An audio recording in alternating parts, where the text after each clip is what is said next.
वालेकुम दोस्तों। पाकिस्तान की मौजूदा माशी और सियासी सूरत हाल देखकर आपके ज़हन में ये सवाल ज़रूर आता होगा कि मुल्क नाकाम कब होते हैं, मुल्क नाकाम क्यों होते हैं। और उसी सिलसिले में आज के सेशन में हम बात करेंगे कि आम बंदा क्या समझता है कि मुल्क नाकाम कब होते हैं। दूसरे नंबर पर हम बात करेंगे कि जो इंटेलेक्चुअल या स्कॉलर लोग हैं वो क्या समझते हैं कि मुल्क नाकाम कब होते हैं। और तीसरे नंबर पर हम बात करेंगे कि जो नाकाम मुल्क होते हैं उनकी खसूसियात को पाकिस्तान के साथ अटैच करेंगे कि पाकिस्तान इस कैटेगरी में कहाँ पे लाई करता है। तो इस मुल्क या नेशंस फेल क्यों होती हैं, मुल्क नाकाम क्यों होते हैं, उस पर जब मैंने आम लोगों से पूछा तो बहुत सारे लोगों का ये रिस्पांस था कि मुल्क उस वक्त नाकाम होते हैं जब उनके पास फाइनेंशियल रिसोर्सेज नहीं होते, जब उनके पास रुपए पैसे की कमी होती है। एक और ग्रुप था वो ये कहता था कि जब लोगों के पास एजुकेशन और हेल्थ नहीं होती तो तब मुल्क नाकाम हो जाते हैं। कुछ ने कहा कि नहीं, जब लोगों को हुकूमत रोजगार देने में नाकाम रहती है तो तब मुल्क नाकाम होते हैं। कुछ लोगों ने कहा कि नहीं, आपके जो इंटरनेशनल रिलेशंस हैं उनकी वजह से आपकी कामयाबी और नाकामी का तयन होता है। और कुछ ने कहा कि ये आपकी सोसाइटी पे डिपेंड करता है, कुछ कहते हैं ये आपके कल्चर पे डिपेंड करता है, और कुछ कहते हैं कि आपके हमसाए में कैसे है, जियोग्राफी आपकी कैसी है, ये इस पे डिपेंड करता है। और बहुत सारे लोगों का ये भी व्यू था कि आपके पास कितनी वो जरहेज़ी है, आपकी ज़मीन कितनी जरहेज़ है, आपके लोग कितने जरहेज़ हैं, ये उस पर डिपेंड करता है। ये आम लोगों के मुख्तलिफ पर्सपेक्टिव थे। लेकिन इसके साथ जो स्कॉलर लोग हैं, जो इंटेलेक्चुअल लोग हैं, या जो दुनिया जिनको मानती है वो क्या कहते हैं, उस पर दुनिया की बेहतरीन यूनिवर्सिटी MIT के पॉलिटिकल इकोनॉमिस्ट AC मोगलू ने एक किताब लिखी है वाई नेशंस फेल। और ये जो वाई नेशंस फेल है कि जो ममालिक हैं ये नाकाम कब होते हैं, ये किताब दुनिया की बेस्ट सेलिंग किताब है। सबसे ज़्यादा इसकी सेल का इसके पास रिकॉर्ड भी है।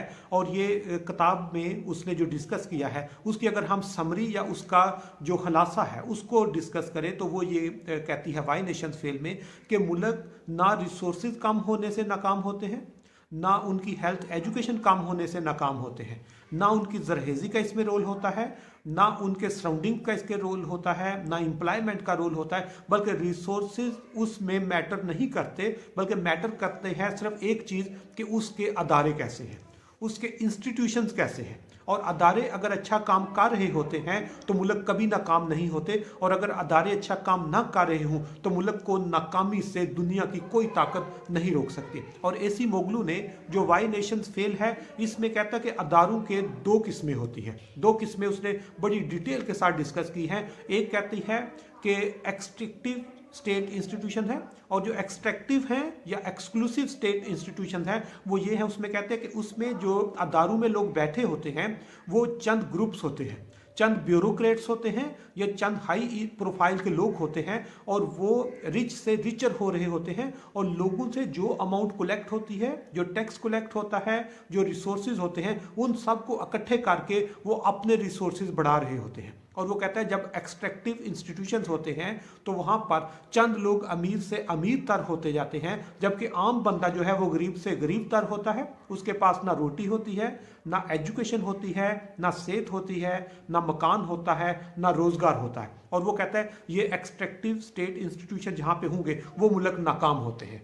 इसके साथ दूसरी किस्म बताता है कि इंक्लूसिव स्टेट इंस्टीट्यूशन वो ऐसे होते हैं कि वो ऐसे इंस्टीट्यूशन कि जितने उनके पास रिसोर्सेज होते हैं वो आवाम की फलाह बहबूद पे लगाते हैं, जितने रिसोर्सेज होते हैं वो लोगों को एजुकेशन देने में लगा देते हैं, जितने रिसोर्सेज होते हैं वो लोगों को रोजगार देने में लगा देते हैं, वो लोगों की क्वालिटी ऑफ लाइफ बेहतर करने में लगा देते हैं। और वहाँ पर रिच रिचर नहीं होता और पुअर पुअर नहीं होता। इसलिए AC मोगलू अपनी किताब वाई नेशंस फेल में कहता है कि अगर आपके मुल्क में एक्सट्रैक्टिव स्टेट इंस्टीट्यूशंस हैं जहाँ पे चंद लोग अमीर से अमीर तर हो रहे होते हैं, बाकी आम लोगों के पास ना आटा होता है, ना गैस होती है, ना बिजली होती है, ना रोड होता है, ना रोजगार होता है, और उनके बच्चे भी स्कूल से बाहर होते हैं।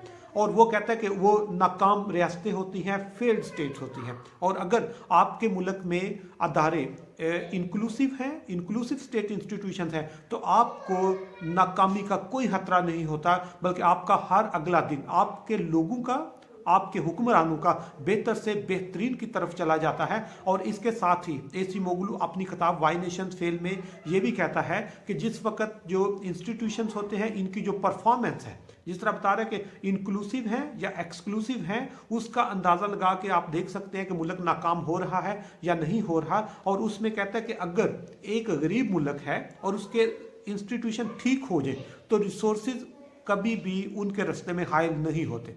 और इसी तरह कहते हैं कि अगर आपके पास दुनिया के बेहतरीन रिसोर्सेज हैं और आपके अदारे ठीक काम नहीं कर रहे तो आप कभी भी तरक्की की तरफ नहीं जा सकते। उसके लिए आप अगर मौजूदा सूरत हाल में पाकिस्तान को या पाकिस्तानी लोगों की मिसाल दें तो आप ऐसे देख सकते हैं कि पाकिस्तान में जो इंस्टीट्यूशंस हैं वो अपना रोल प्ले नहीं कर रहे। उसके लिए चाहे जो तालीम का अदारा होता है उसका काम लोगों को क्वालिटी एजुकेशन देना होता है, लेकिन वो लोगों को क्वालिटी एजुकेशन देने में बुरी तरह नाकाम है।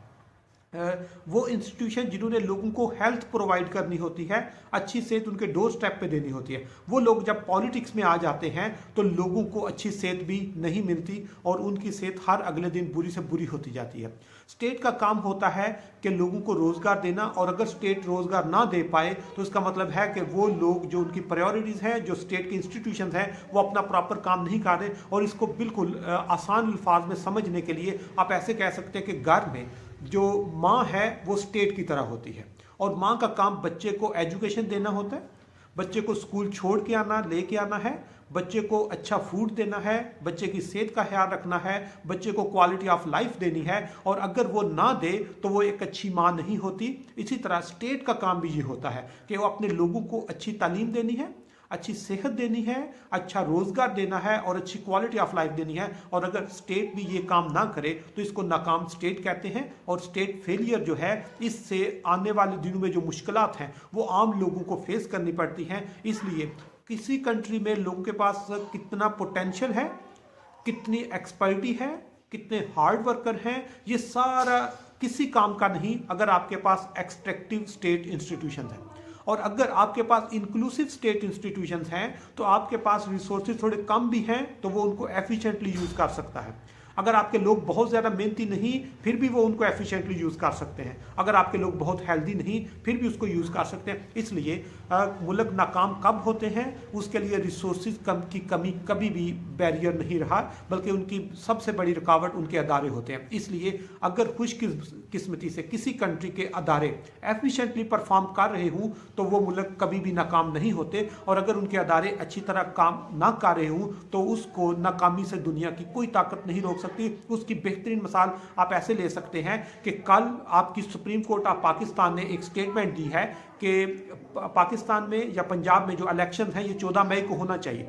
अब एक अदारे ने ये स्टेटमेंट दी है, लेकिन साथ ही जो पूरी हुकूमत है उन्होंने कहा कि हम उसकी जो डेडलाइन है हम स्टेट की या सुप्रीम कोर्ट की जो वो पटिशन है या वर्डिक्ट है उसको हम एक्सेप्ट नहीं करते। तो ये अदारों की नाकामी है, ये अदारों के दरमियान तसादम है, ये अदारों की इनकम्पिटेंसी है, ये नॉन प्रोफेशनल एटीट्यूड है एंड एप्टीट्यूड है। इसलिए जब मुख्तलिफ अदारे एक दूसरे को सपोर्ट नहीं करते, एक दूसरे की बात नहीं मानते, तो फिर जो इंस्टीट्यूशन है इस तरह के इंस्टीट्यूशन को एक्सट्रैक्टिव इंस्टीट्यूशन कहते हैं, जो किसी मुल्क की नाकामी की रास्ते में सबसे बड़ी रुकावट होते हैं।